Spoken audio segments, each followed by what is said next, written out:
Bakit pa siya pupunta ron? So, useless and waste of time and money. At the same time, waste of time and money rin sa Quad Committee. Wala na silang pwedeng itanong pa na hindi nila nasagot. Anong ibig sabihin? Simple lang, bakit gusto nila papuntahin? Kasi nga, gagamitin nila ito para sa kanilang grandstanding, sa kanilang pagpapampel. Pwede bang may paliwanag sa ating mga kabayan itong sinabi mo dito, ang patungkol sa yung article na Duterte Senate extrajudicial admissions exists only in political detractors' minds? Well, alam po ninyo I find it necessary na gumawa ng artikulo kaugnay sa naganap ng Senate hearing sapagkat itong mga kalaban sa politika ng Presidente Duterte ay pilit na binabago ang kanyang mga pahayag. But despite the taking out of context ng kanyang mga pahayag, kahit na pati na mga kolumnista ng iba't ibang pahayagan, mga komentarista, vlogger, ang patuloy na pagbabago sa kanyang mga pahayag. Hindi ko talaga mapapasinungalingan. Kasi sinasabi nilang lahat, yung mga kalaban sa politika, na umamin ang Pangulong Duterte sa paglikha ng death squad at inaako niya rin daw ang responsibilidad ng pagpatay ng mga inosenteng pinaghihinalang involved sa droga. Klarong-klaro pa rin na walang ginawang pag-amin ang dating Presidente Duterte. Ang problema sa kanila, bulat sa pool, mula ito naging national figure. From the time that he ran for the presidency after he became president. Every time he speaks his mind, ang ginagawa ng kanyang mga kalaban, kinukuha lamang yung isang portion ng kanyang pahayag. At hindi inilalabas yung mga paliwanag yan. Like sinabi niya ay have my own death squad.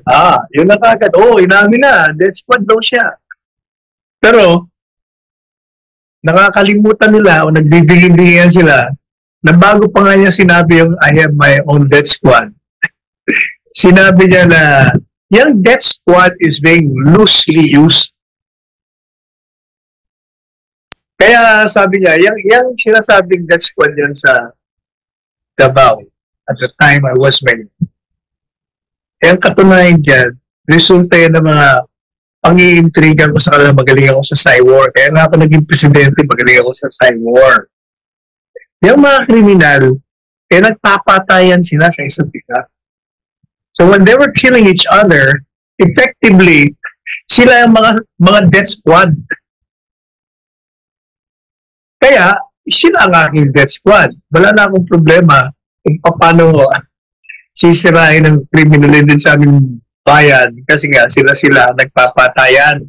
At hindi na kailangan dumating sa ganong antas na yung mga pulis ko na ang mandato ko sa kanila ay arestuhin, ikulong.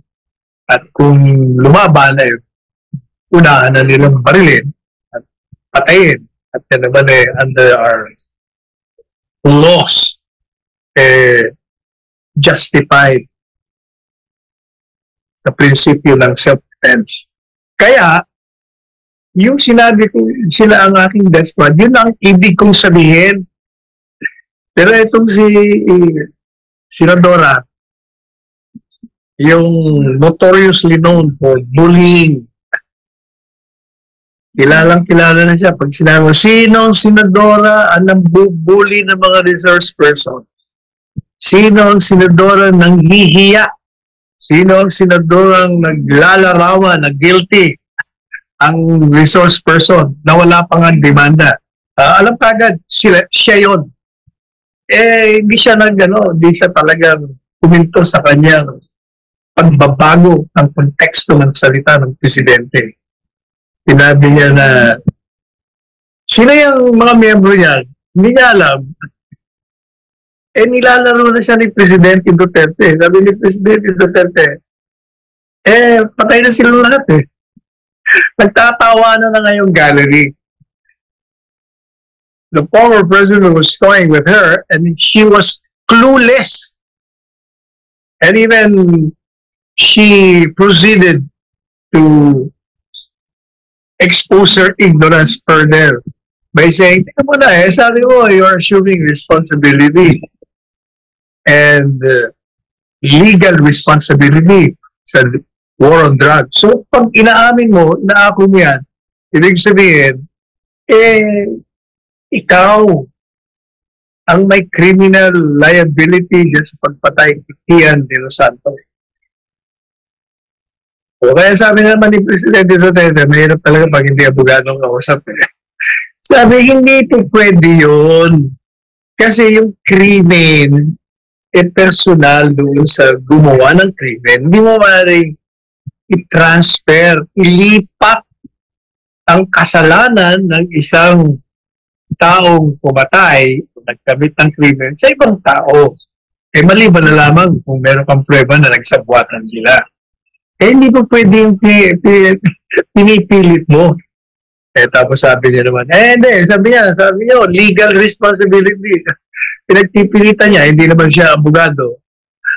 Talagang ini-expose niya, kaya ito rin, nakumpara ng kanyang pagka-ignorante na gusto sabi na, alam po ninyo, ang paliwanag po dyan ganito, yan ang sinasabi ko sa article. Pag sinabing ang presidente ay, unang-una sinabi niya, I assume responsibility. Ang ibig lang kong sabihin nun, inilagay niya sa balikat niya yung tagumpay at pagkabigo ng kanyang digmaan sa droga. Galit sabi, pag yan ay nabigo, ako ang sisihin nyo. Wala nang iba. Akin na yan, ako yan. Wala nang iba. Hindi yung mga pulis ko, hindi yung mga ibang gawaran ng mga law enforcement agents. Ako lang yun. Yun ang ibig sabihin ng I assume full responsibility. Kung sinabi niya naman legal responsibility, yun po'y tumutukoy sa tungkulin ng isang presidente na pangalagaan at bigyan ng proteksyon ang mga mamamayan. At kasama ho doon, ang responsibilidad niya na usigin niya ang mga tiwali at mga pulis na nag-abuso sa kanilang kapangyarihang mag-aresto. Kasama doon yung usigin niya yung mga pumatay ng walang kadahilanan at labag sa batas. At siya naman po yung ginawa niya. Ginawa niya yan sa mga pulis. Dinimanda niya. Di ba na-convict nga? 3 pulis ang na-convict sa pagkapaslang. O yan ang tinatawag na responsibilidad. O yan ang pinapaliwanag ko sa artikulo para hindi na loloko, napapaniwala yung mga hindi masyadong nakakaintindi ng mga payag ni Presidente Duterte. Ang katotohanan niyan, the reason they're doing this, para talaga sirain, gipain ang dating Presidente Duterte at sinasama na siyempre yung kanyang anak. At natatakot talaga sila na makakabalik itong dalawang ito. At yan sigurado, pag itong Presidente Duterte tumangong Vice Presidente at si Inday Sara Presidente, maniwala kayo, game over na yan. Babalik tayo sa dating merong kamay na bakal at mapayapa at maunlad ang ating bansa. Alright, Attorney Sal.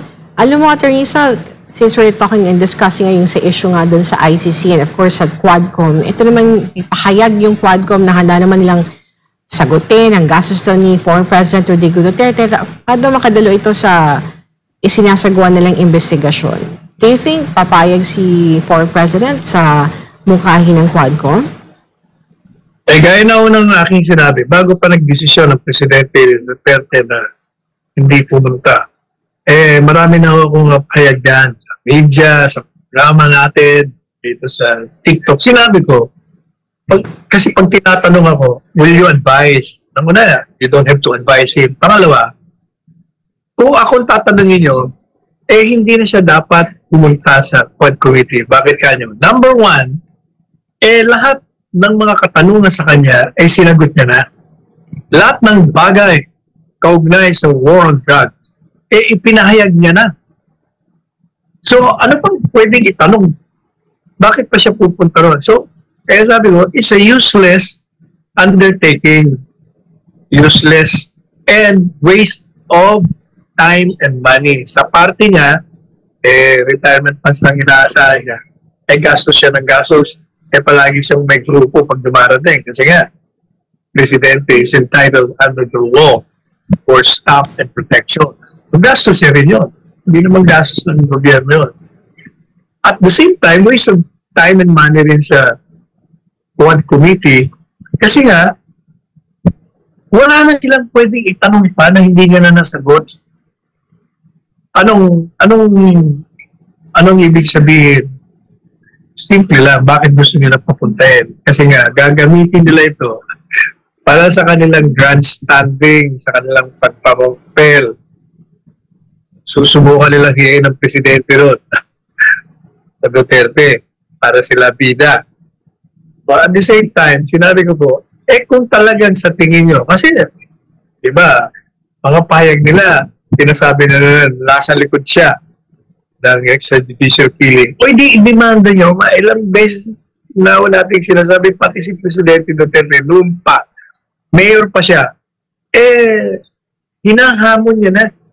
I-demanda nyo kung totoo yung mga sinasabi nyo. Hindi ba? Wala naman nangyari. Si Lima, naging commissioner, naging Secretary of Justice, walang pinay. Palagi, bakit naman magpapad? Paano mo puprobahan kung totoo yung mga kasinungalingan mo? Wala talaga eh. Yun ang katotohanan dyan. Kaya hindi talaga dapat na pumunta si Presidente Duterte. Yung sinasabi nila, kaming bahala, we'll spend. O di lalo na, di doble gastos.